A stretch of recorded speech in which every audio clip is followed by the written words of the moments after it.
oligarki Rusia, kebanyakan yang terlibat dalam bisnis energi, minyak, dan gas, baru-baru ini meninggal secara misterius. Meskipun secara resmi dicurigai sebagai bunuh diri, spekulasi tentang keterlibatan Kremlin sangatlah kuat. Arti oligarki dalam KBBI, Kamus Besar Bahasa Indonesia. Pemerintahan yang dijalankan oleh beberapa orang yang berkuasa dari golongan atau kelompok tertentu. Sergei Protosenya, peristiwa 19 April 2022. Peristiwa ini terjadi di Catalunya. Catalonia adalah sebuah wilayah di negara Spanyol, dan wilayah ini ibu kotanya adalah Barcelona. Polisi diberitahu oleh putra Protosenya, Fedor, yang tinggal di rumah keluarga di Perancis selama liburan Paskah. Fedor tidak dapat menghubungi orang yang dicintainya melalui telepon dan menjadi curiga. Media Spanyol melaporkan. Dia melaporkan bahwa dia telah mencoba selama berjam-jam untuk menelepon ibunya dari Prancis, tetapi tidak ada yang mengangkat telepon. Ketika polisi tiba di properti keluarga, villa sewaan mewah di Costa Brava, mereka bertemu dengan mayat orang tua dan saudara perempuan Protosenya. Polisi awalnya berasumsi bahwa ayahnya, jutawan Sergei Protosenya, 55 tahun, telah membunuh istrinya, Natalia, 53 tahun, putri remaja mereka, Maria, 18 tahun, dengan kapak, dan kemudian gantung diri di taman villa. Tetapi keraguan segera muncul tentang asumsi ini. Dia adalah mantan wakil ketua Novatek, sebuah perusahaan yang juga terkait erat dengan Kremlin. Dia mencintai ibu saya dan terutama Maria, saudara perempuan saya, kata Fedor tentang ayahnya. Dia adalah putrinya. Dia tidak pernah bisa melakukan apapun untuk menyakiti mereka. Saya tidak tahu apa yang terjadi malam itu, tetapi saya tahu bahwa ayah saya tidak menyakiti mereka. Dia bahkan lebih curiga tentang bagaimana mereka mati. Fedor Protosenya tidak percaya. Ayah saya bukan pembunuh, katanya kepada berbagai media Inggris. Vladislav Avayev, peristiwa 18 April 2022. Satu hari sebelumnya, polisi di Moskow, sekitar 3.000 km jauhnya dari kota pantai di Spanyol, juga membuat penemuan yang mengerikan. Vladislav Avayev, 51 tahun, dan istri serta putrinya yang berusia 13 tahun ditemukan tewas di rumah mereka, sebuah apartemen mewah. Dia dicurigai oleh pihak berwenang menembak istrinya, Yelena, dan putrinya, Maria, sebelum mengambil nyawanya sendiri. Avayev adalah mantan pejabat Kremlin dan mantan wakil presiden Gazprom Bank. Kantor berita negara Rusia, TASS, melaporkan bahwa Avayev memiliki pistol di tangannya. Ketiganya ditemukan tewas oleh putri sulung Avayev yang putus asa, Anastasia, 26 tahun, yang mengatakan kepada petugas bahwa pistol itu berada di tangan ayahnya. Dia memiliki hubungan tingkat tinggi dengan lembaga keuangan terkemuka Rusia, Gazprom Bank, sebuah bank yang dibentuk khusus untuk melayani Gazprom.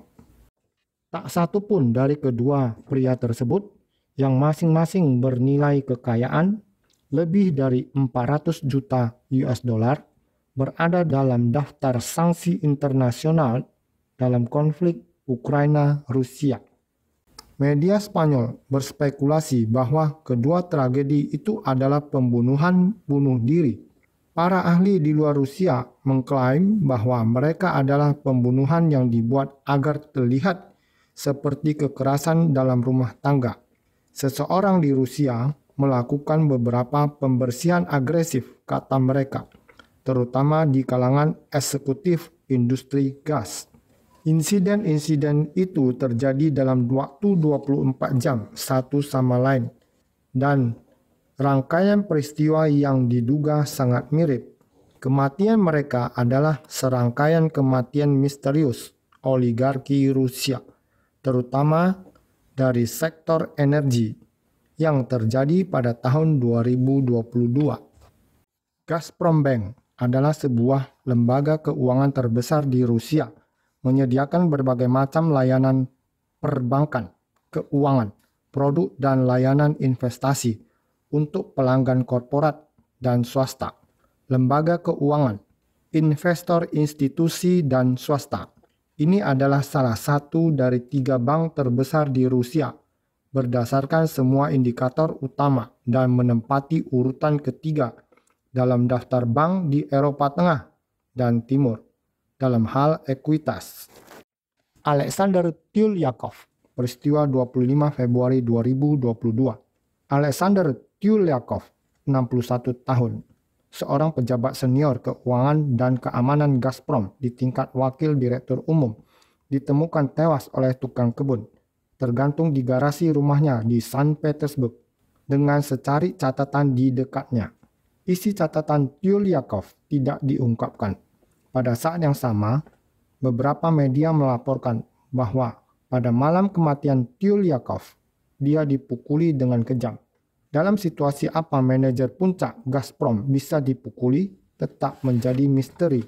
Kutipan dari Komite Investigasi Wilayah Leningrad, kami tiba di tempat kejadian hampir bersamaan dengan polisi yang dipanggil oleh mereka yang telah menemukan mayatnya. Saya pribadi melihat seorang pria yang digantung dan secari kertas di lantai garasi. Kekayaan bersih Alexander Tyulyakov sebesar 25 juta US dollar. Leonid Shulman, peristiwa 30 Januari 2022. Di perumahan elit yang sama dengan gerbang Leninsky di wilayah Leningrad. Leonid Shulman, 60 tahun, kepala transportasi di Gazprom Invest, ditemukan tewas dengan beberapa luka tusukan di genangan darah di lantai kamar mandinya. Kejadian ini sebulan sebelum pasukan Rusia menginvasi Ukraina.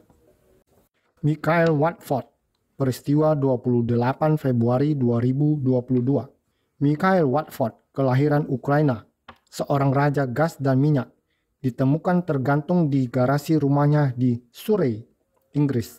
Pihak berwenang mengatakan keadaan di sekitar kematian Taipan itu tampaknya tidak mencurigakan, tetapi mereka masih menyebutnya tidak dapat dijelaskan. Mikhail Watford sebelumnya bernama Mikhail Tolstoheya. Ia dikenal juga sebagai bos gas dan minyak. Ia memiliki kekayaan bersih sekitar 32 juta US dollar. Vasily Melnikov, peristiwa 24 Maret 2022. Miliarder Vasily Melnikov, kepala perusahaan pemasok medis raksasa Medstom, ditemukan tewas bersama istrinya, Galina, dan 2 putra mereka yang masih kecil, 10 dan 4 tahun, di apartemen jutaan dolar mereka di kota Nizhny Novgorod, Rusia. Ketiganya telah ditikam sampai mati dan pisau pembunuh ditemukan di TKP. Newsweek melaporkan, pihak berwenang Rusia menyimpulkan Melnikov membunuh keluarganya sebelum menikam dirinya sendiri sampai mati. Rincian kematian mereka juga sejajar dengan Protosenya dan Avayev. Medstom adalah sebuah perusahaan perlengkapan medis. Kekayaan bersih Melnikov mencapai 700 juta US dollar dan masuk ke dalam daftar 200 orang kaya Rusia versi Forbes. Andrei Krukovsky, peristiwa 2 Mei 2022. Pria berusia 37 tahun itu adalah pemilik dan direktur resor ski Krasnaya Poliana yang terletak di dekat Sochi. Presiden Rusia Vladimir Putin dikatakan telah berulang kali mengundang tamunya untuk bermain ski di sana. Menurut surat kabar Rusia Kommersant, Krukovsky sedang hiking pada 2 Mei ketika dia jatuh dari tebing hingga tewas. Alexander Subbotin, peristiwa awal Mei 2022. Miliarder Alexander Subotin, 43 tahun, mantan eksekutif puncak di Lukoil, raksasa energi ramah.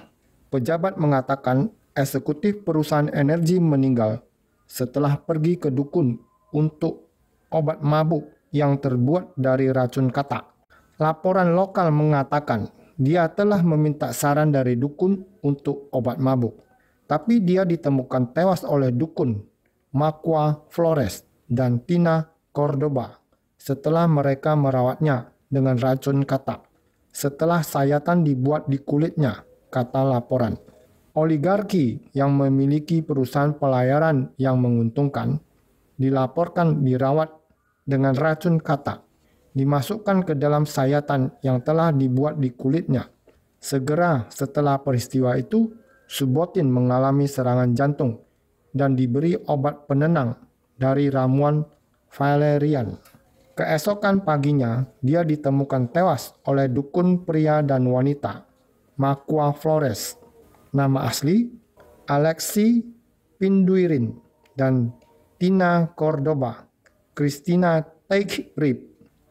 Menurut laporan lokal yang mengutip versi kejadian yang dibagikan oleh penegak hukum Rusia, pasangan ini dilaporkan memperlakukan klien dengan memanggil roh, mengorbankan hewan, dan memandikan mereka dengan darah ayam. Mereka mengatakan kepada penyelidik negara bagian bahwa Subotin adalah seorang teman dan menyangkal bahwa mereka melakukan ritual perdukunan untuk pembayaran. Subotin yang dilaporkan oleh REN TV sebagai miliarder adalah anggota Dewan Lukoil Trading House LLC, kemudian menjadi pemilik perusahaan NTK di tepi Teluk Finlandia. Pada tahun 2020, NTK dipimpin oleh kakak laki-lakinya, Valeri, yang juga memegang posisi tertinggi di Lukoil. Penyebab awal kematiannya adalah serangan jantung. Orang-orang senior yang terkait dengan Kremlin, kematian misterius beberapa orang superkaya Rusia hanya dalam 3 bulan, dalam keadaan yang mengerikan, telah membuka pintu untuk semua jenis spekulasi. Banyak media telah menduga bahwa bunuh diri itu bisa saja dipalsukan. Beberapa dari mereka bahkan telah melangkah lebih jauh dengan menyarankan bahwa Kremlin atau bahkan Putin sendiri mungkin telah terlibat dalam beberapa cara. Ada beberapa upaya pembunuhan dramatis terhadap kritikus Kremlin dalam beberapa tahun terakhir. Pada Agustus 2020, pemimpin oposisi Alexei Navalny diracun dengan racun saraf Novichok saat berada di Bandara Tomsk.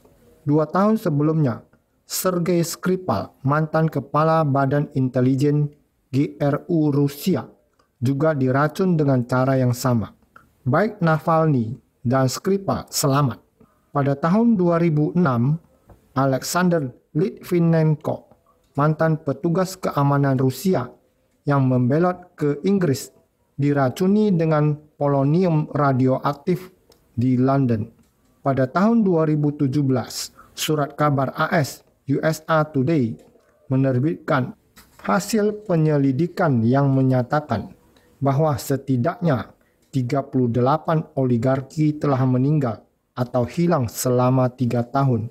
Apa yang mengejutkan tentang insiden 2022 adalah bahwa tidak ada oligarki yang meninggal. Diketahui telah membuat pernyataan publik yang kritis tentang invasi ke Ukraina.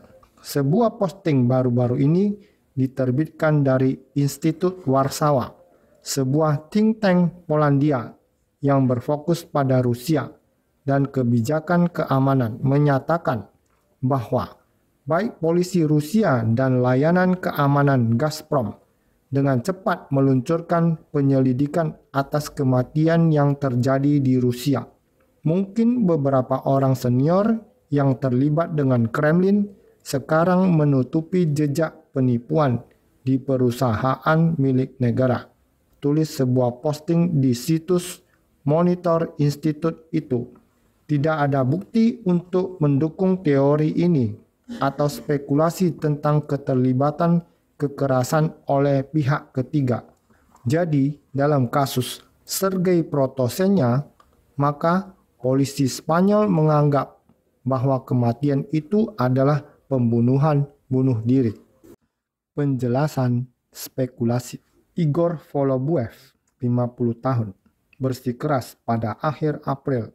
Kematian eksekutif itu dipentaskan sebagai bunuh diri. Dia juga mengklaim kematian multimilioner Sergei Protosenya dengan cara digantung di Spanyol setelah istrinya Natalia dan putri remaja mereka Maria dibacok sampai mati dengan kapak adalah pembunuhan. Media pro-Kremlin melaporkan bahwa Afayev telah menyiksa istrinya selama beberapa jam sebelum membunuhnya, memukuli dan menembaknya di kaki dan lengan. Percaya bahwa dia hamil oleh pria lain.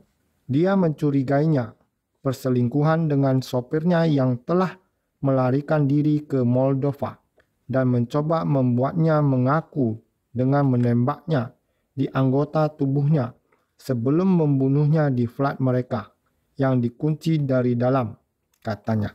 Tapi sumber lain membantah dia hamil dan kemarahan cemburu tidak menjelaskan mengapa dia membunuh putri mereka.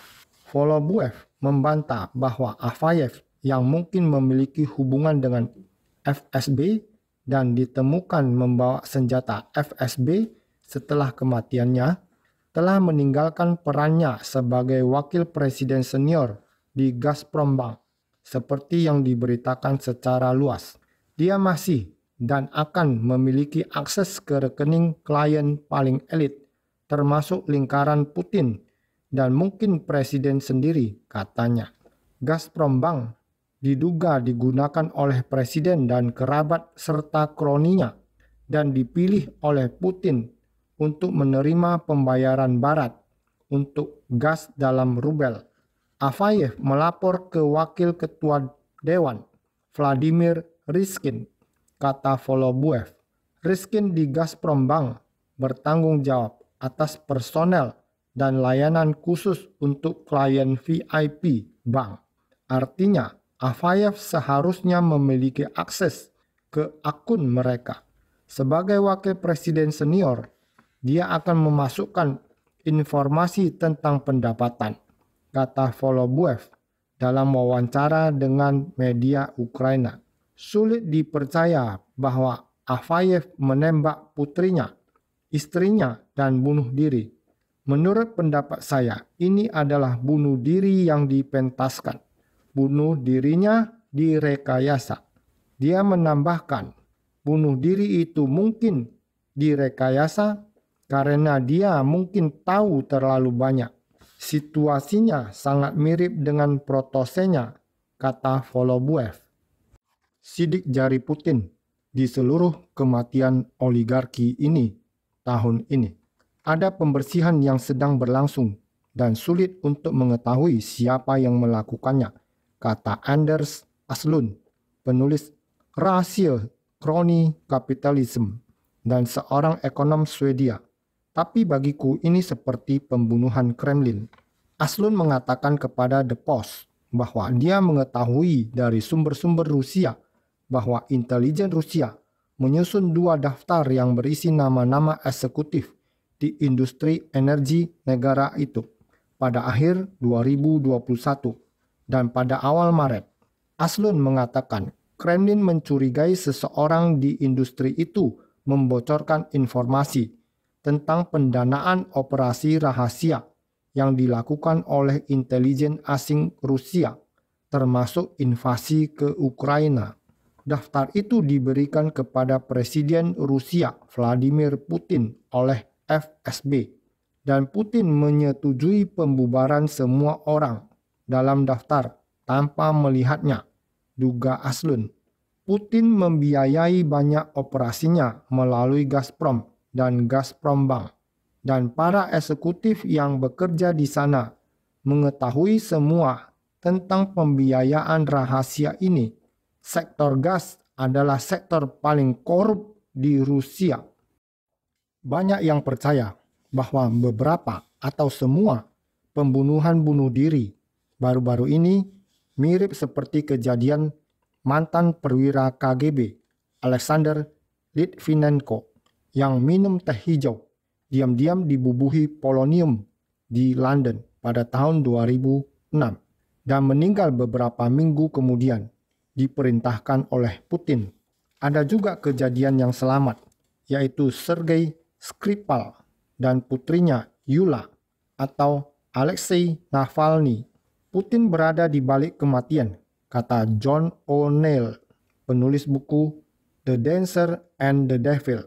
Dia hanya mengikuti buku pedoman Joseph Stalin.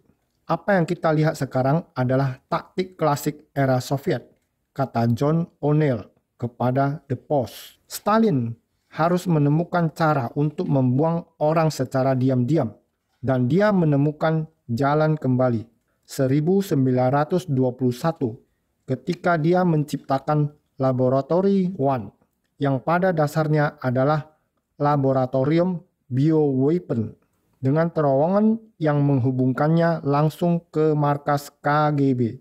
Para ilmuwan di Laboratory One menemukan bahwa antraks, kurare, dan potasium dapat mensimulasikan pneumonia dan serangan jantung, kata O'Neill. Pada tahun 1941, Walter Krivitsky, pembelot KGB, mengatakan orang bodoh manapun dapat melakukan pembunuhan, tetapi dibutuhkan seniman sejati untuk mementaskan kematian alami atau bunuh diri, kata O'Neill. Krivitsky sayangnya bertemu dengan jenis kematian yang sama yang sangat dia ketahui, kata O'Neill. Dia diduga melompat keluar dari jendela di Washington DC dan dia meninggalkan catatan bunuh diri, kata O'Neill. Tapi catatan bunuh diri itu tidak ada. Itu mencantumkan kerabat yang salah. Kematiannya dicatat sebagai bunuh diri, tetapi semua orang yang mempelajarinya mengatakan itu adalah bunuh diri yang direkayasa.